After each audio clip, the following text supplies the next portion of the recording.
What's up guys, I'm Phoenix Master 1 and welcome back to my banner review series for Fire Emblem Heroes. And in this video I'm going to be taking a look at the Kitsune and the Wolfskin banner, which features Keaton, Selkie, Velouria, and Kaden. And these are the topics I'm going to be discussing in this video. I'm also going to be going over their builds ranging from budget builds to premium builds, and let us begin. If you die on me, I'll kill you. Keaton is an infantry red beast unit with incredibly min-max stat line with high defense and high attack but low speed and low resistance, making him a really powerful unit in the hands of player, but really easy to take out by any kind of mage or magical unit. Being a red infantry unit, he's going to be facing a lot of competition, but he is unique enough to set himself apart. And he also has a super boon and attack, of course, and defense, two of his strongest stats, and he doesn't really have any kind of super bane. He comes with Wolfskin Fang, which is a 9 might dual face brave weapon, and at start of turn, if he's not adjacent to any kind of human, then he will transform and get +2 attack, and he will deal +10 damage when his special triggers. This is absolutely absurd with the fact that this can stack up with Wrath and also works really well with the special spiral, and this +10 damage is true damage. So he has got a Voda effect built into his weapon and a dual face brave weapon, which does make him stronger than Sword Reinhardt in a way, but he doesn't really have the mobility of a Cavalier.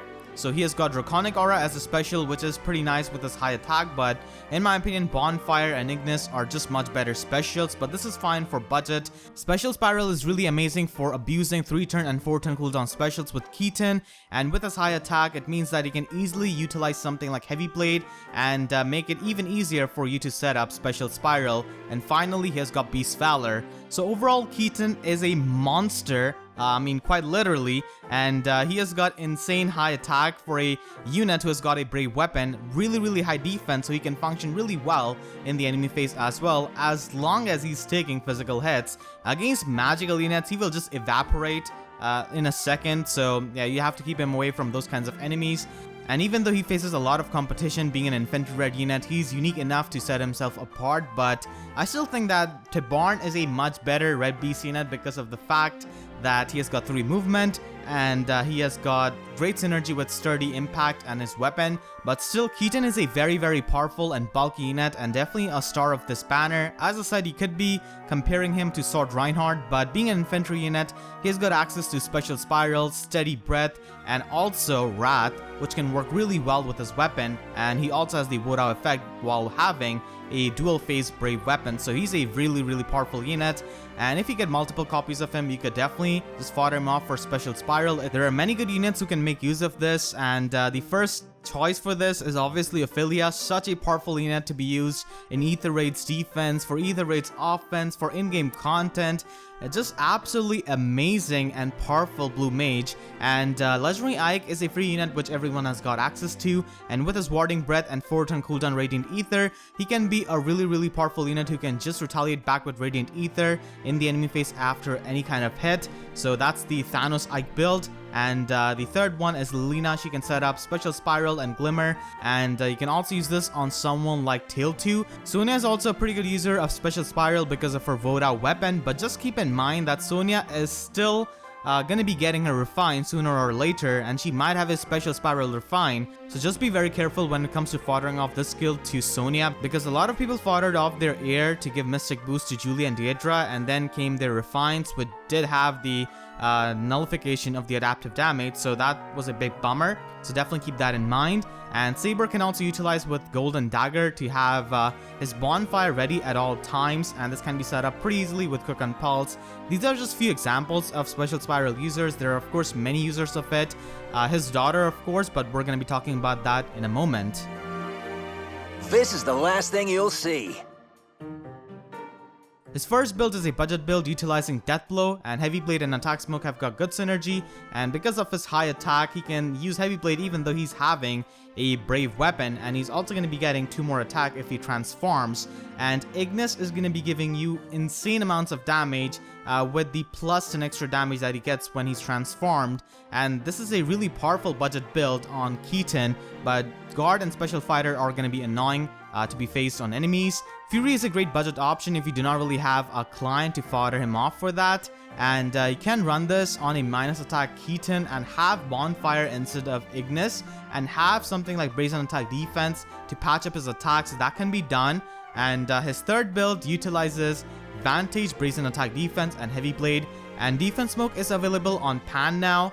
She's going to be a free unit, so you can easily give that skill to Keaton. He's an amazing user of it because of his spray weapon that can function in both phases. And because of Heavy Blade, he's going to be retaliating back with Moonbow on his second hit. And he's also going to be attacking twice because of Vantage, so that's really powerful. There's definitely an opportunity cost of running this in his slot A, but still, even without in the range of that skill, he's going to be really powerful with just raw attack. His fourth build is a bit gimmicky build, uses one of the least popular seals in the game, Deflect Melee. It's still really potent on him because of his high defense and the fact that he can have a super boon in defense. So if you have that, you can definitely try this.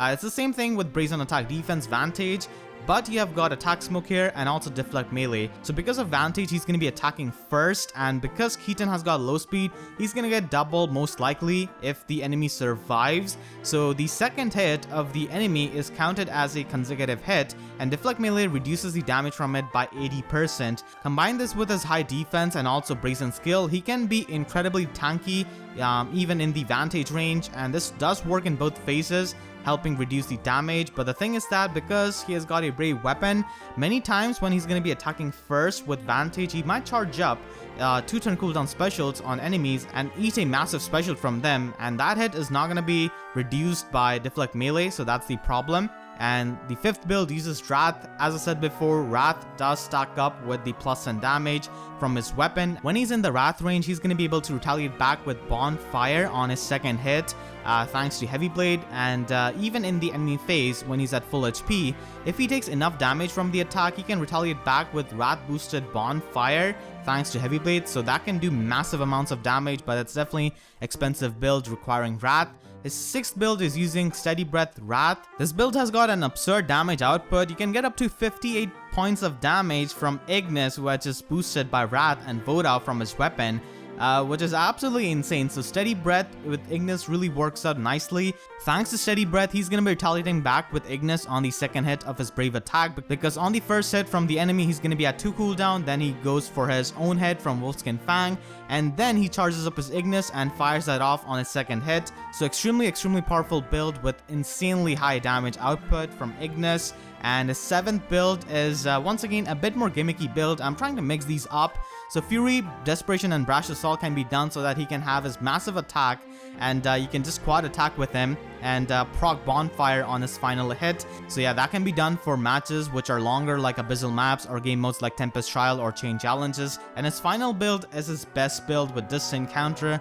It's kind of similar to what Reinhardt can do, and you can also do similar things with Ares, but the thing is that Keaton can have a brave weapon in the enemy phase and also have this Voda boosted Moonbow. So if you buff him up with his attack and just put him in the Vantage range by stepping on some kind of bolt trap, then it can be insanely powerful and can just sweep entire teams of the enemy. So yeah, this is a really powerful build for Ether Raids especially. A-hunting I will go.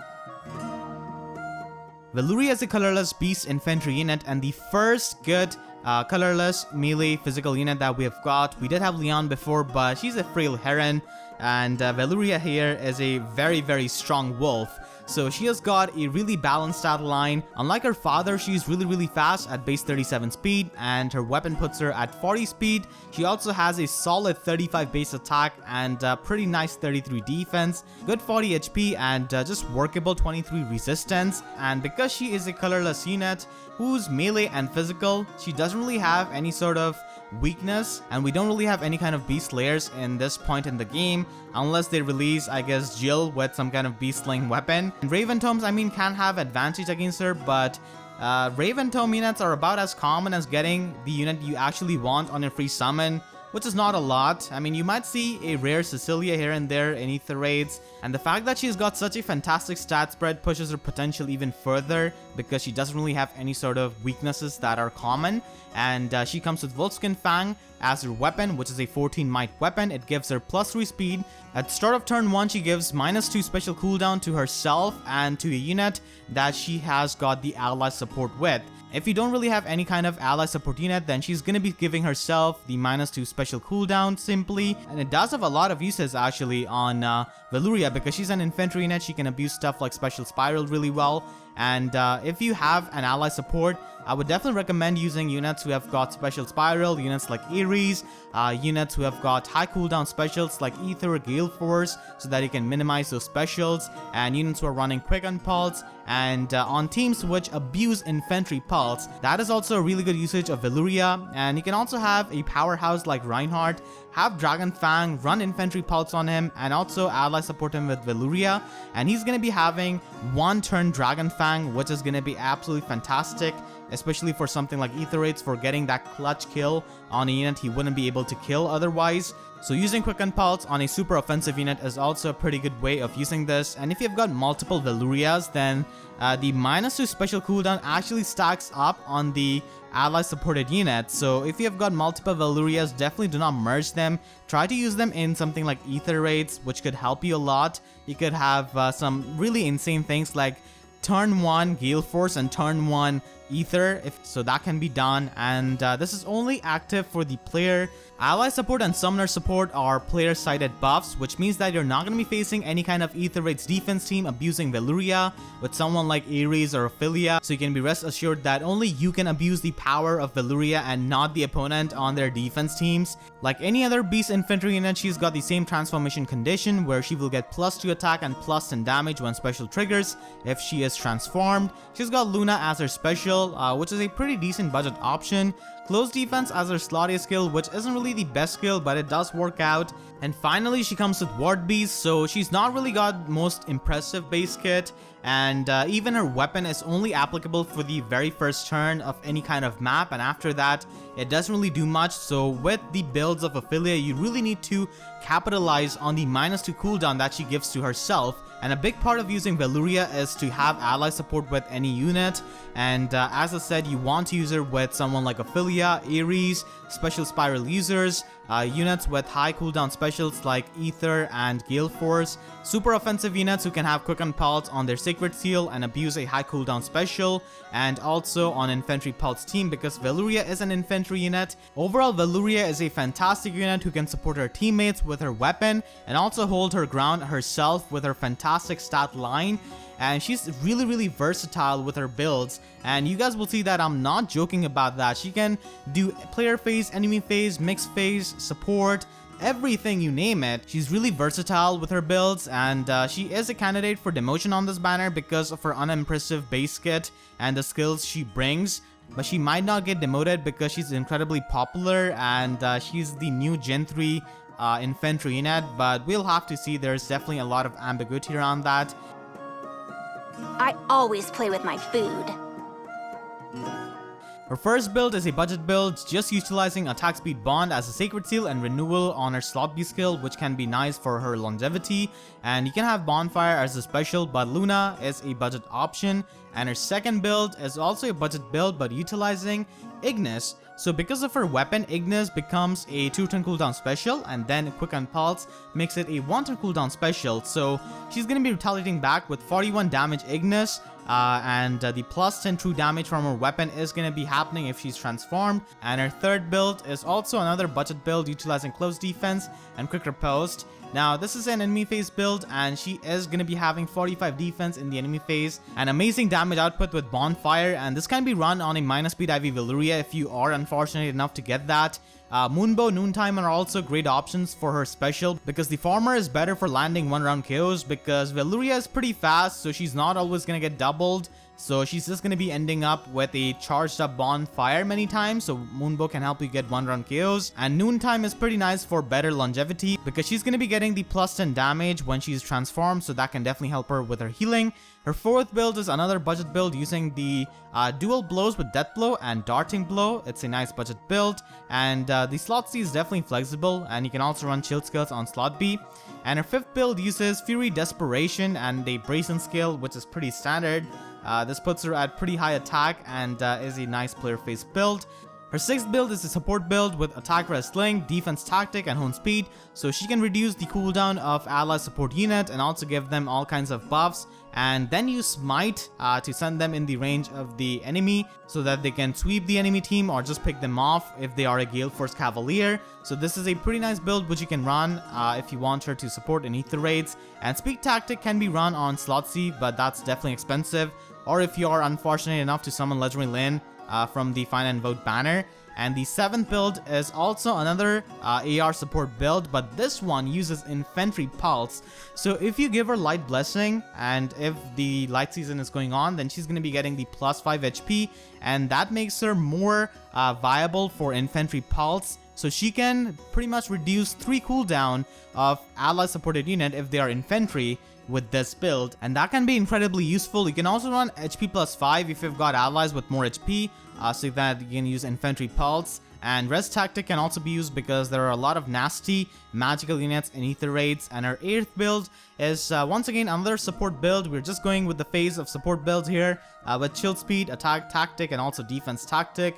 Chill skills are quite flexible depending on your team needs. And our 9th build is utilizing Wrath.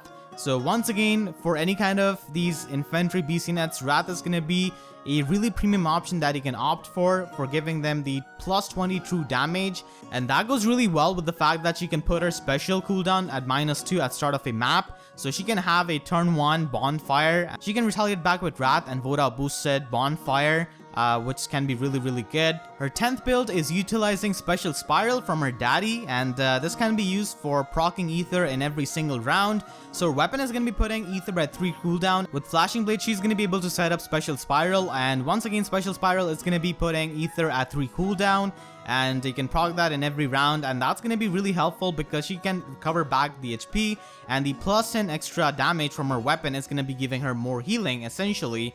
And her 11th build is utilizing Steady Breath and Special Spiral, so it's pretty much going to be having Ignis at 2-turn cooldown, first with her weapon and then with Special Spiral. And Ignis, which is boosted by her weapon, is going to be very powerful. She already has pretty good defense. Her 12th build is actually a budget build. I just felt like putting this here after I went over these kinds of premium builds. So this can be utilized with Brazen Attack Defense, Vantage, and also Defense Smoke from Pan.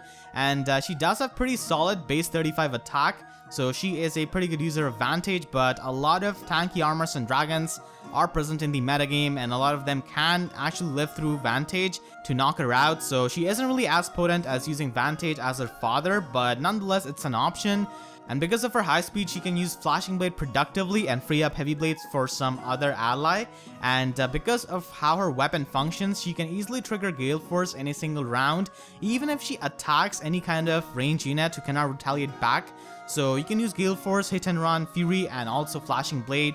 The only problem is that Gale Force doesn't really utilize the plus 10 damage from her weapon when she's transformed. And this is a pretty useful build for Ether Raids. Because of being a colorless unit, he doesn't really have any kind of weakness, so you're not going to be running into some kind of obtuse matchups where your Gale Force unit might not be able to do a lot, because Velouria is going to be pretty consistent with that. Her 14th build is an Arena Cheerleader build with the wishful thinking that if she gets demoted, she can be an amazing merge project because she can support the bonus unit with her ally support. And in Arena, you're going to be running these high cooldown specials like Gale Force and Ether on your bonus units, and then use various skills to support bonus unit. And she actually scores really well in Arena without a dual skill, and this is her max scoring build, which you can run on her. So that's a fantastic thing which you can do if you are looking forward to making a merge project. And if you're watching this in future and if she's demoted, then this is definitely an option for you. So those were the builds of Velouria. I don't think I've done these many builds for any unit ever. This just shows you how versatile she can be. Watch out, I play rough! Selkie is a Blue Beast Cavalier with sky high speed and sky high resistance, quite faithful to how she was in Fates, but unfortunately she has got 29 base attack, which is not really all that good, and above that, she has got a super bane in attack, which puts her at 25 base attack. So you know, a unit like Selkie definitely needed that super bane in attack, while Keaton needed a super boon in attack. Completely balanced, you know, as it should be. She comes with Fox Kid Fang as her weapon. Now, even though she's got a low base attack, this weapon can make up for that. This weapon gives her +3 resistance, and that is really important, as you guys will see. At start of combat, she compares her visible resistance with foe's resistance, and if the foe is a melee range unit, then she's going to be getting bonus to all of her stats. During the combat, 50% of the difference between their resistance. For example, if Selkie has got 6 more resistance than her foe, then she's going to be getting +3 to all of her stats during the combat, and this goes up to +8 at max, so she needs to have 16 more resistance than the enemy so that she can get +8 to all of her stats. But this only works against melee range units and not against range units. Now, I know this might lead to some ambiguity because a lot of people are going to be thinking that this weapon compares the individual stats, but it actually only compares the visible resistance of Selkie with her opponent. At start of turn, if she's not near a human, then she's going to be transforming, and after transformation she gets +2 attack, and if she initiates combat in the player phase, then she inflicts -4 attack and -4 defense debuff on the foe during the combat, and the foe cannot double her or make a follow-up attack. And this is incredible because the in-combat debuff can stack up with something like attack ploy or defense ploy, and the fact that she can negate the follow-up attack of the enemy is extremely powerful because she can just run into units who have got Vengeful Fighter and Quick Riposte, and she's not going to be getting one-round killed by them, which is absolutely amazing. And this opens up a lot of opportunities for Wings of Mercy Cheese in Ether Raid's defense. You can just have her, and she's not going to be getting doubled in the player phase, so she can survive, and then you can have Wings of Mercy units just jump on your opponent's team, so that can be done. This is kind of similar to Tibarn's Sturdy Impact, but it's even better on Selkie because of her high speed, so she's not going to be getting doubled in the player phase unless the enemy has got 5 more speed points than her and is carrying Quick Riposte. So this is a very powerful effect, and because of this, it's really important for these beast units to transform. But the thing is that because they are horse units, you cannot really run them on conventional horse emblem teams to give them like Hone Cavalry or Fortified Cavalry buff, because they're not going to be transforming, and that's going to be a huge bummer. So you might have to use something like Goat Cavalry team, but to get Goat Cavalry, you will have to sacrifice Camus or Finn, the Grail units, and you can also run Ward Cavalry, but in general, like, because they are cavalry beast unit, it does make it pretty hard for you to run them on conventional horse emblem teams, because we don't really have horse dragons for them to transform safely, so they will have to be away from the horse allies if they want to transform, unless you just run her with her father. She comes with Iceberg, which is absolutely fantastic with her high resistance, gives her really good damage output, and she really needs that. And her slotty skill is attack speed bond, which is so weird on a cavalry unit who's player phase. The thing is that bond skills are not really all that good in the player phase because they require precise positioning, and a lot of times in the player phase, just to give this kind of unit the attack speed bond buff, you might have to waste a turn of another unit just so that they can be close to this ally so that they can get the buff. So it's not really all that good, especially on a cavalry unit who has got such a high movement and can be ahead of their teammates many times. Her slot B skill is a new skill called Sabotage Atk, which is really good with her high resistance. It kind of works like a Versa's Knight, but it doesn't really have the panic status, and it compares resistance instead of HP. So if she's got 3 more HP than the enemy, and if the enemy is adjacent to another foe, then she's going to be inflicting -7 attack debuff on the foe, which is extremely powerful because this is a global debuff, and on units with high resistance, you don't want to run Chill Attack. You definitely want to run Sabotage Atk, and this is a fantastic skill for Arena. But unfortunately, it's going to be locked to a 5-star exclusive unit, and she has got Even Res Wave as her final skill, which is fantastic with how her weapon functions. So overall, Selkie faces a lot of competition from existing Lance Cavaliers in the game, but she is pretty unique because she can nullify the follow-up attacks of the enemy, and her weapon can make her pretty powerful, even though it might seem like she is pretty weak at surface level because of her low attack. But if you really think about it, because of the in-combat debuff and the fact that she can get +2 attack when transformed, she can essentially only have 49 attack, and that's not even counting with the extra stats she might get from her weapon. But the thing is that she's definitely gimmicky in a way, because the weapon's condition is quite situational and depends on the stats of the enemy. You have to capitalize on increasing her resistance no matter what, and against many kinds of merged armor units, if you've got an unmerged Selkie, then it's going to be really hard for you to trigger her weapon's condition and to get the stat boost which you really need. Selkie is definitely stronger than what she appears to be because of her weapon, but it's definitely conditional, as I said. Another thing which I really dislike about Selkie is that she has got 3 stats which are really unsafe for Banes. First of all, you've got attack. Obviously, you cannot have minus attack IV because that's a super Bane. You cannot have minus speed IV because then she's not going to be doubling. And you cannot have minus resistance IV because that hurts her conditional effect on her weapon. So I really dislike that, because Selkie is going to be a 5-star exclusive unit, and it's not going to be easy for you to get another merge because she's going to be that rare. So it's not going to be easy for you to fix the Bane of Selkie if you really like her. If you get multiple copies of Selkie, then you could definitely fought her off for Sabotage Atk. It's a pretty good skill for arena cheerleading because the enemy units are going to be sticking together, especially in the higher tiers of arena, by rallying each other up. So you could definitely give this to high resistance units or your arena cheerleaders, and here are some good recipients of that. Sheena is the most popular green unit which a lot of people invest into for their arena core, and for a good reason.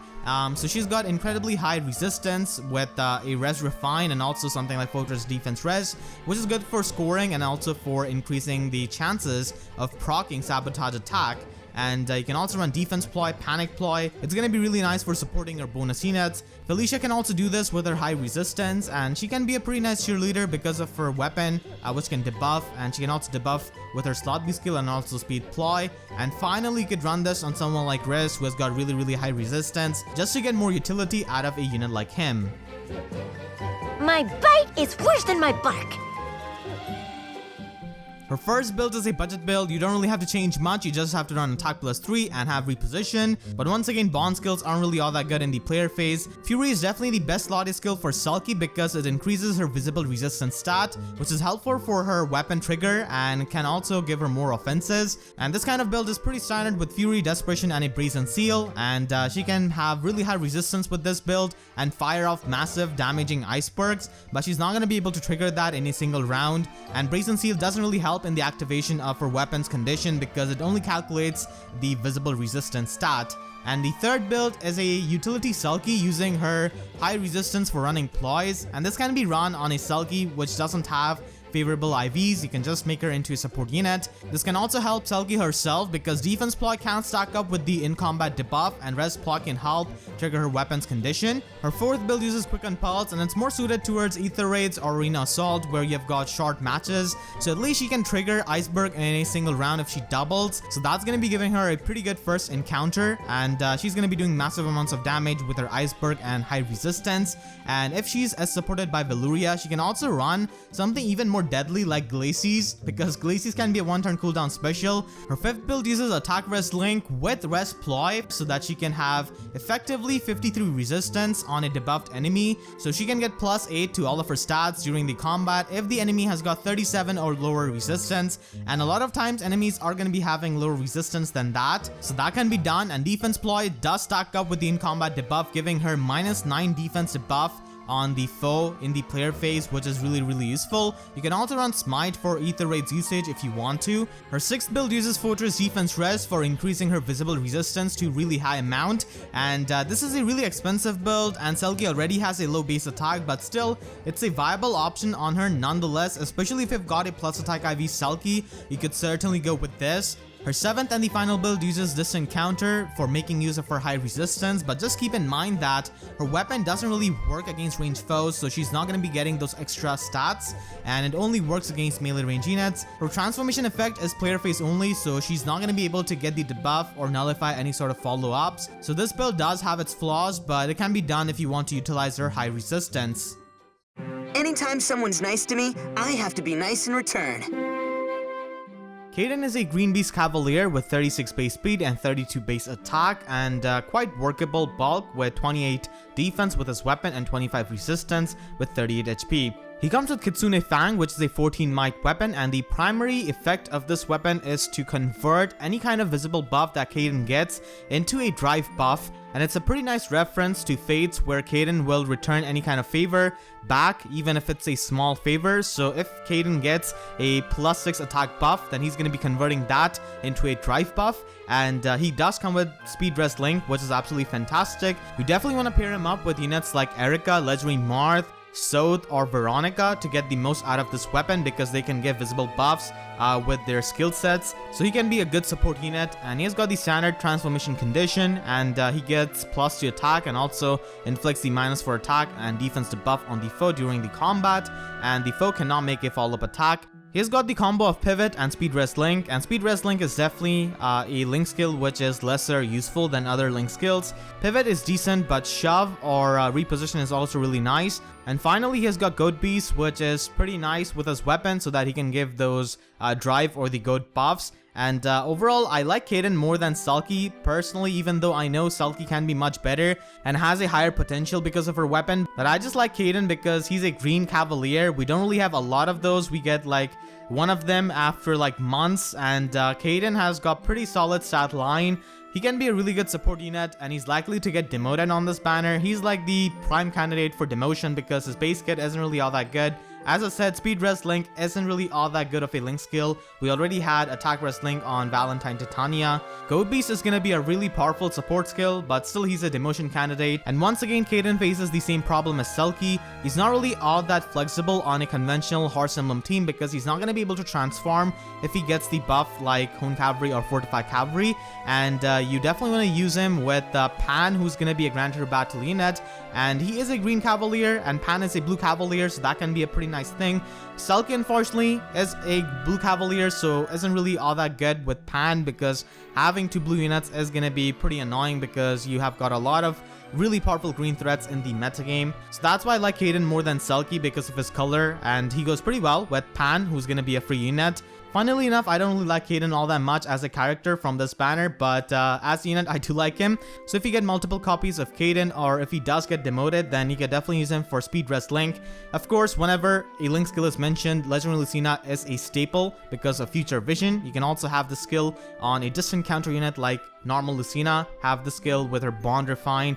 And Speed Rest Link can be run on speedy enemy phase units like the Speedy Noe, and you can also run this on a support unit like Male Corin and Erica, of course, because of her Sealer and Refine. And finally, you can run this on your Air because you're going to be using Air a lot in Ether raids, especially if you're a free-to-play player. While it's going to be sucking to not have Mystic Boost so that she can take on dragons and recover that HP and also take hits from Veronica.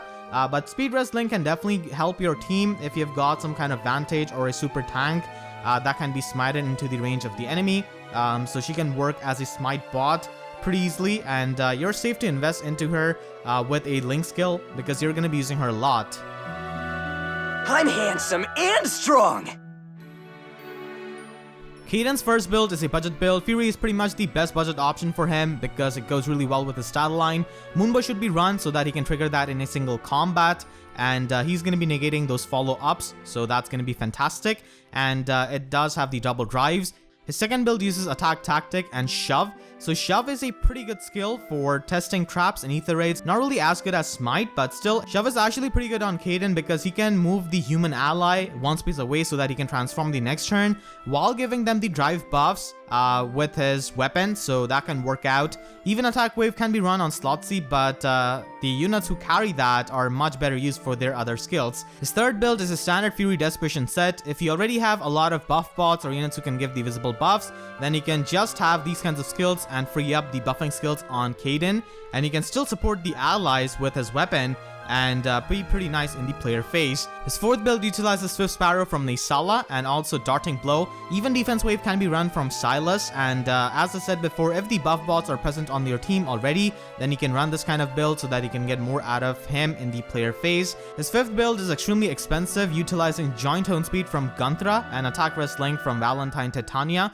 This build can buff him up for all of his stats, and then he can return that buff back to his allies in form of drives. But it is going to be a really expensive build as Gunthra is a seasonal unit. His sixth build is a Gale Force Cavalry build. Now Kaden's -4 attack debuff is pretty helpful in triggering Heavy Blade, and he is definitely a good Gale Force Cavalier, better than Groom Marth because he has got 1 higher attack point and can also get more attack when transformed. Also has the debuff in his weapon, and because of his follow-up negation, he can survive against many enemy phase units and armors and make it out alive and just poke them and use Gale Force and then return back. The only problem with this build is that because Kaden is going to be fighting away from his allies, it doesn't really use the primary effect of his weapon. So that's a flaw because he's going to be doing that offensive role and going to be going headfirst into the range of the enemy. His 7 build is also very expensive, utilizing defense wrestling from a seasonal unit like Sanaki, and he's a pretty good user of distant guard or close guard. It depends on which kind of mode you're playing on, because distant guard is better for ether raids and close guard is better for arena and arena assault, and of course if you've got the fodder or not. So distant guard can be run, and you can also run a drive res or drive defense Sigvard seal, and this can be really helpful in ether raids in light seasons because you can create like super tanks like dragons or armor units and just park them in the range of the enemy and have a unit like Kaden or Male Korin just support them. So it's a viable strategy, but this is an expensive build. Overall, I like this banner as it has got beast units, but the thing is that Kaden or Velouria might get demoted, either one of them or just both of them if we are in the best case scenario. So in that case, Keaton is definitely the most coveted unit to be pulled from this banner. Selkie, as I said, can be powerful, but she faces a lot of competition from other blue cavaliers and does have a conditional weapon, which can be inconsistent at many times. Velouria is absolutely fantastic as a colorless melee range unit, and I'm really hoping that she gets demoted so that she can be a fantastic merge project for free-to-play players, and she's a really great support unit. But just keep in mind that with beast units, you have to make a team around them which can support their transformations like dragon units and also other beast units, and they're not really all that flexible. Like Kaden or Selkie cannot be put onto a conventional horse emblem team and just try to give them the Hone Cavalry or Fortified Cavalry buff, because they're not going to be able to transform the next turn. So you definitely have to keep in mind, and that can be annoying. Still, you should definitely try to hold off and summon on the last few days of the banner. There isn't really any kind of reason for you to summon on first few days because you can always scout, and we are going to be getting the Find and Vote banner, which is going to be having Legendary Azura, Duma, Legendary Lyn, and also Myrrh. The Halloween version. Legendary Banner is also going to be happening next week, but its Legendary Hero has actually been leaked, so if he's someone of your interest, then you could definitely try to save your orbs. And we're also going to be getting the Binding Blade banner at start of March. So once again, if that's something that interests you, then you should definitely hold off on summoning on this banner. The decision is going to be hard because Velouria and Kaden are demotion candidates, and if they do end up getting demoted, then you could get them over the course of time, and you might not enjoy spending orbs on them right now if they're gonna get demoted. So that definitely makes the decision harder. But yeah, that's gonna be it for this video. Hopefully you guys enjoyed. If you did, then please be sure to leave a like, and make sure to share this video with your friends who are trying to build up these beast units. They definitely have a lot of options, as you guys saw, and I just want to apologize in advance if I made any kind of mistake in this banner review. I'm extremely tired as of making this video, and I'm really stressed out with the test beginning in my college next week. So I'm really sorry if I made any kind of mistake. This was a really long banner review, and I covered like 35 builds collectively, so I'm sorry if I missed correcting some of the errors. So yeah, if you haven't already, then make sure to subscribe for more Fire Emblem Heroes content. Please be sure to hit that notification bell so that you can get the updates to my videos. And with that being said, I'll see you guys next time. Thank you so much for watching, and have a great day.